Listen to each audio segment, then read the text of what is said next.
El mundo cambia, ¿no? Mucho. Y a veces esos cambios pueden ser buenos y a veces quizá no tan buenos, ¿no? En septiembre de 2021, después de haber superado una pandemia y en medio de una incertidumbre económica que acechaba a una gran parte del mundo, el gobierno de El Salvador decidió que quería ir más lejos y asumió un nuevo riesgo: convertirse en el primer país del mundo en adoptar el Bitcoin como una moneda de uso legal. We're going to be issuing Bitcoin bonds. Do you guys like Bitcoin bonds? And these bonds are amazing. Una decisión entusiasta que, en medio de fuegos artificiales y un discurso emotivo dado en inglés en una de las playas más turísticas de El Salvador, Nayib Bukele le compartía a cientos de personas bajo la promesa de que en unos años se convertirían en el nuevo Singapur de Latinoamérica.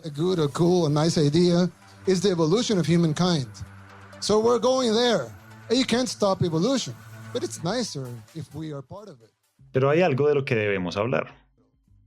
Bitcoin is going to save the world, and it starts here in El Salvador. Y es que casi un año después, lo que en un momento parecía ser un despertar económico y social, hoy en día nos hace replantearnos el alcance y el impacto de este tipo de decisiones en el futuro energético de todo un país, ya sea para bien o para mal. Bienvenidos a un nuevo episodio de What What.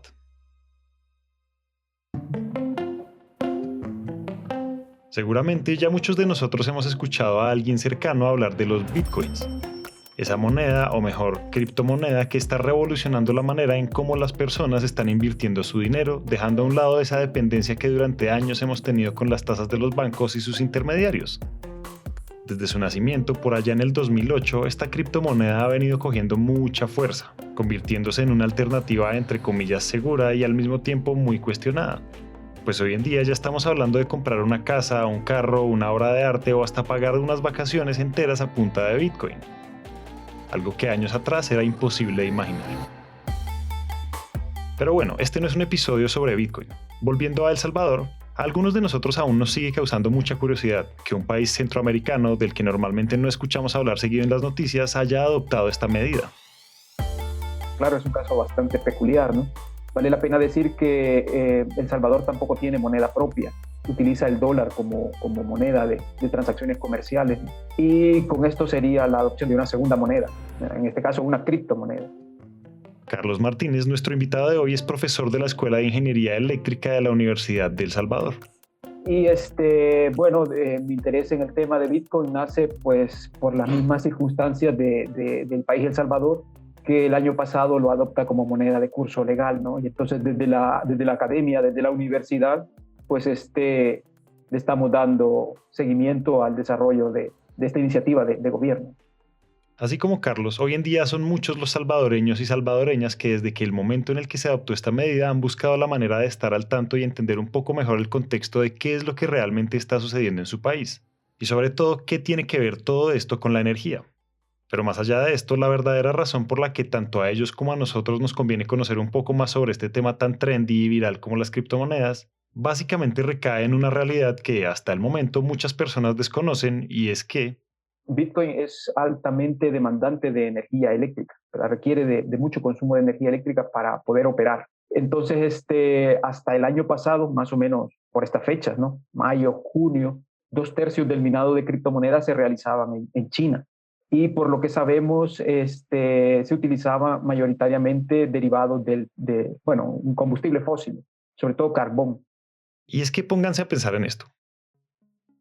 Del Bitcoin se habla todos los días, en las redes, en las noticias, en el trabajo y hasta en las películas. Y es muy probable que en una de esas conversaciones o discursos varios de nosotros, o por lo menos nuestros más cercanos, nos suene la idea de invertir en esta criptomoneda. Pues es que seamos sinceros, en menos de 10 años ha logrado superar la barrera de los $60,000. Y este crecimiento exponencial lo único que hace es que la gente la quiera más, lo busque más y que al final la demanda que hoy en día existe por las criptomonedas cada vez sea más alta. Y teniendo en cuenta lo que dice Carlos frente a que la producción de la mayoría provenga de fuentes de energía fósil, el resultado es que sin pensarlo estamos creando una crisis medioambiental muy aguda. Una crisis invisible pero al mismo tiempo inevitable, a la que nadie le paraba bolas pero que hasta hace poco empezó a hacer eco dentro de los empresarios y entidades relacionadas al mundo cripto, pues no se puede tapar el sol con un dedo, ya era hora de buscar soluciones ante el excesivo minado contaminante de los Bitcoin. Suele ser bastante confuso el término, ¿no? Porque se puede entender, claro, geotermia, habla de unos yacimientos, entonces se puede confundir con la minería metálica, donde se van con equipo así, hardware pesado, ¿no? Y se hacen excavaciones, se construyen minas y se saca una materia prima. La verdad es que esto no se ve tan literal como suena o como parece. En realidad es todo lo contrario.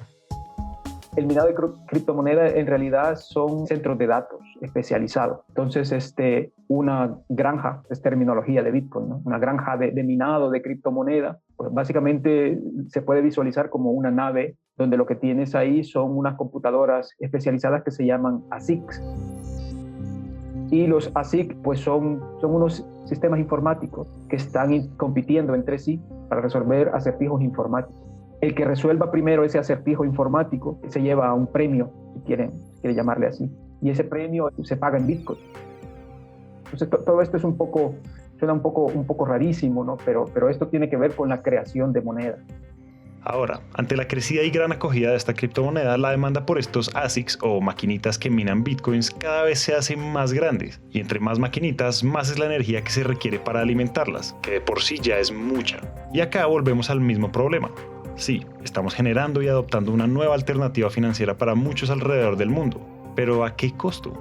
El caso es que esa sensación de malestar que sentía el mundo cripto, por así decirlo, ante la generación de una excesiva huella de carbono producida por el minado de bitcoins cada vez era más grande, y la necesidad de buscar fuentes de energía renovables, más allá de China, que permitieran suplir la demanda global a un bajo costo financiero y ambiental se hacía más latente dentro de los líderes de todo el mundo. Y ahí fue en donde en uno de los países más entusiastas por solucionar apareció esto. Se podría decir que los salvadoreños caminan sobre volcanes, pues el 90% de su territorio está conformado por material volcánico. Entre selvas y montañas, El Salvador se ubica sobre el cinturón de fuego del Pacífico, lo que hace que cuente con 23 volcanes, en donde 5 de estos campos se encuentran en actividad. Palabras más, palabras menos, esta geografía privilegiada ha hecho que con el tiempo aproximadamente el 25% de su energía sea geotérmica, o sea, limpia. Entonces, volviendo a esa búsqueda de soluciones de la que hablamos hace un momento, el presidente Bukele hizo clic. La sed de sostenibilidad que tenía el mundo cripto era clara, tanto como el potencial energético que tenía el país que dirigía. ¿Acaso era muy loco pensar en minar bitcoins con energía geotérmica? Todo esto de minar cripto con renovables, quizá era más una estrategia de relaciones públicas, más que otra cosa, ¿no? Entonces, en el caso salvadoreño, si vendes la idea de que utilizas un volcán y que eres capaz de domar la energía de ese volcán para ponerlo al servicio del minado de Bitcoin, ¿no? Pues suena bastante bien. Estamos de acuerdo con Carlos. Sí que sonaba bien. Las intenciones eran buenas y desde la teoría, esta iniciativa haría que la transición energética tomara protagonismo en toda esta revolución de las criptomonedas. El tema es que estamos en Latinoamérica, una región donde la brecha entre la teoría y la práctica es un poco más grande si nos comparamos con Europa o Estados Unidos. Con esto queremos decir que en la actualidad salvadoreña, la generación de energía geotérmica depende de dos grandes centrales, la central de Berlín y la central de Ahuachapán. Aunque juntas cubren las necesidades de más del 20% de salvadoreños, no eran del todo suficientes. Para que el proyecto del minado volcánico fuera un éxito, había que construir una nueva central dedicada única y exclusivamente a esta actividad. Y esto sí que es plata. Al principio, el año pasado, ¿no? Se hizo creer de que se podían desarrollar nuevos yacimientos, pero digamos que eso es una idea bastante utópica porque después de 50 años que llevamos en este tema como país, solo hemos podido desarrollar 2 yacimientos que tienen una capacidad bien pequeña, ¿no? Yo creo que para un país como Colombia o cualquier país suramericano, la generación de electricidad aquí es bastante pequeña. Y la producción de cada uno de ellos, a grosso modo, ¿no? Es en torno a los 100, bueno, la capacidad instalada es en torno a los 100 megavatios. Es bien reducido. Carlos es enfático en que a veces la energía que producen estas centrales pareciera poca, si se le compara con la capacidad que tienen otros países de la región, pero la verdad es que para el gobierno salvadoreño era más que suficiente para iniciar el proyecto de minado sostenible de bitcoins. En el mejor escenario, esto les permitiría autoabastecerse a un bajo costo al mismo tiempo que la infraestructura de otros proyectos que giraran en torno a la implementación de la moneda en todo el territorio se financiaría solita. Pero de nuevo, todo esto en el mejor escenario. En términos generales, la energía en El Salvador es cara, porque he dicho que solo el 20-25% de nuestro consumo tiene origen geotérmico, pero hay un porcentaje más o menos similar, si no un poquito mayor, que tiene origen en un derivado del petróleo, en el búnker. Y son estas centrales térmicas, estas que queman combustible fósil, las que fijan el precio de la electricidad en el mercado mayorista salvadoreño de electricidad. Entonces, si son estas plantas térmicas que queman derivados del petróleo las que fijan el precio, pues claro, el precio es alto. Y si a esto le agregas el contexto geopolítico del momento, ¿no? Donde el precio del barril del petróleo estaba ayer por encima de los $120, me parece, pues parece que minar criptomonedas no está siendo un negocio tan bueno como se esperaba el año pasado, ¿no? Donde el precio del petróleo, el precio del barril del petróleo estaba quizá por debajo de 60 por estas fechas, y el precio del Bitcoin estaba llegó a estar en noviembre arriba de $67,000. Entonces todas las variables se han confabulado en contra en este momento, ¿no? Acá uno podría decir, bueno, tal vez sea cuestión de un mal timing o algo por el estilo, pero no. El hecho de derivar o redireccionar la energía de las centrales geotérmicas para el minado de Bitcoin y no para el consumo de las personas ha hecho que ésta se torne más cara para quienes más lo necesitan. Esto se debe a que esa energía ya estaba comprometida para el uso de los hogares y ante la ausencia de una nueva central que supliera la demanda de las cientos de máquinas que minan Bitcoins a diario, está pasando lo que está pasando. Y a esto sumémosle el hecho de que la inversión que hizo el gobierno en la compra externa de bitcoins cuando estaban en su punto máximo el año pasado ha perdido casi el 50% de su valor. Imagínense lo que esto significa para la economía de un país. Pero bueno, en esta historia nos falta contarles algo, y es que, pensando en que estas situaciones se podrían llegar a presentar desde el inicio, Nayib Bukele y su gabinete buscaron la forma de poder financiar estas inversiones y este proyecto sin comprometer los recursos de la nación. A esto le llamaron los bonos volcánicos. Los bonos volcánicos no era otra cosa más que bonos de gobierno, solo que en este caso buscarlos en los mercados de las criptodivisas, ¿no? A principios de este año yo creo que avanzaron bastante con esta idea de poder colocar en estos mercados en torno a $1,000 millones. El destino de esos $1,000 millones, todo estaba destinado a desarrollar la misma industria de cripto aquí en El Salvador. Entonces habían pensado que la mitad de ese dinero que hipotéticamente iban a recaudar de inversionistas extranjeros se iba a destinar a construir una ciudad Bitcoin, que le llamaron Bitcoin City. Bitcoin City parecía ser la solución que validara que el haber puesto al Bitcoin como moneda oficial había sido una buena decisión. Una ciudad autosostenible y autosuficiente que generaría nuevos empleos, incentivaría el turismo y el comercio y cumpliría esa promesa de hacer El Salvador el nuevo Singapur de Latinoamérica. Sin embargo, el tema de los bonos volcánicos nunca progresó. Al parecer no hubieron suficientes inversionistas interesados, y ahora con un Bitcoin en una situación bastante comprometida, bastante complicada, ¿no? Pues veo muy, muy difícil que el gobierno salvadoreño pueda conseguir el dinero que habían pensado que podían conseguir en los mercados de cripto, ¿no?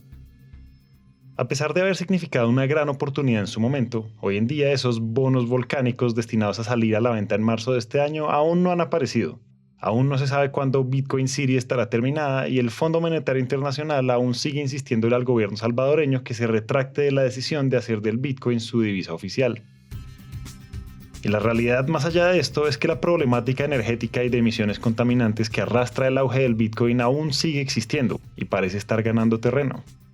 Quizá podría ver El Salvador como caso de estudio, ¿no? Es bastante complicado en el sentido de que necesitas construir mucha infraestructura.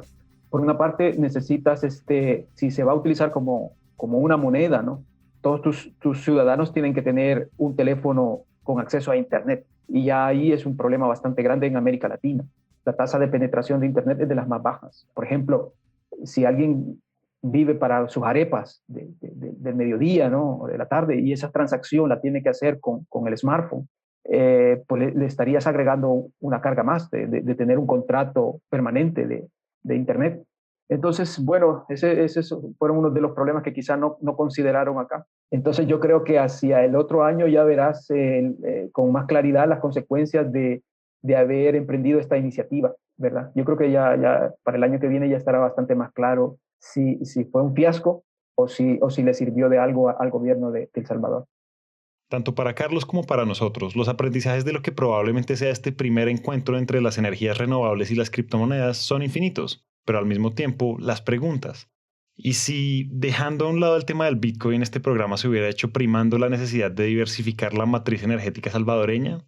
¿O qué pasaría si Bitcoin City, en vez de girar alrededor del Bitcoin, más bien incentivara la creación de una comunidad autosostenible con beneficios económicos para quienes hicieran parte de ella? Sabemos que estas preguntas por el momento no tienen respuesta, pero sí estamos seguros de algo. Del afán solo queda el cansancio. A veces, por tratar de cerrar brechas rápidamente, estamos abriendo otras que probablemente sean más grandes e irreparables. Así que debemos ser conscientes que las transiciones y transformaciones que estamos viviendo actualmente no solo van de la mano con la energía. Las transiciones también son tecnológicas, financieras y sociales. Aún no sabemos si este modelo implementado en El Salvador pueda funcionar, servir de inspiración o tal vez como caso de estudio para otros países en la región. Como latinoamericanos y después de más de 30 episodios, sabemos lo mucho que hemos avanzado y de seguro encontraremos la forma de que esta transición se lleve bien y de la mejor manera con cada una de las tendencias tecnológicas y globales que vayan surgiendo en el camino. El mundo cambia, ¿no? Mucho. Y a veces esos cambios pueden ser buenos y a veces quizás no tan buenos, ¿no? Hasta acá llegamos hoy. Esperamos que este episodio haya prendido el bombillo de las ideas. Y si les gustó lo que oyeron, los invitamos a dejar una reseña de 5 estrellas en Apple Podcast o a seguirnos en Spotify. A Carlos Martínez Cruz le damos las gracias por compartir su experiencia y sus historias. Si están interesados en conocer más sobre soluciones energéticas, los invitamos a que nos sigan en nuestro LinkedIn Empresas Gasco Unigas Vida Gas. Ahí van a encontrar artículos, invitaciones a webinars y mucho contenido valioso alrededor de la energía. Este episodio de What fue dirigido y producido por Carlos Bernal, editado por Araceli López y Natalia Hidárraga. El trabajo gráfico es realizado por Luisa Ríos. La musicalización por Santiago Bernal. Todos los episodios son alojados en Spreaker.com. Esta es una coproducción de Empresas Gasco y Naranja Media. Yo soy Julián y muchas gracias por escuchar. Nos vemos en el próximo episodio.